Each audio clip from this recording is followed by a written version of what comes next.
C'est vrai que celui-ci, il est plus petit et il est noir. 1 mètre d'envergure, 800 grammes, un petit moteur et un quadruple capteur développé avec l'INRA, le drone de la société Erinov est avant tout efficace. Une fois les données de vol entrées, le drone est autonome. Une petite impulsion au décollage et il atteint vite 150 mètres d'altitude. En quelques minutes, il cartographie une parcelle avec une résolution de 30 cm. Pour François Rabier, ce drone peut rendre de nombreux services. Alors aujourd'hui avec ce drone, nous faisons des cartes agronomiques pour les agriculteurs et ces cartes en fait servent aux agriculteurs à mieux gérer leur fertilisation. Le capteur qui est intégré à l'intérieur du drone mesure en fait la couverture végétale sur le sol.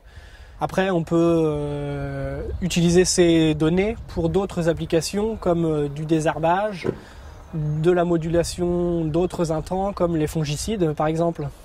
Les membres de la Chambre d'agriculture, réunis dans le Perche pour l'occasion, ont apprécié la précision et la simplicité de ce drone qui s'affranchit des nuages. De leur côté, les agronomes de la Chambre l'ont quasiment adopté.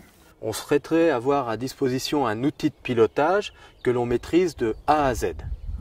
C'est-à-dire qu'on maîtrise la date, le lieu du vol, et puis derrière toute la valorisation de l'enregistrement de ces images pour permettre aux agriculteurs de moduler leurs apports d'azote et de réajuster leur fertilisation azotée en cours de végétation.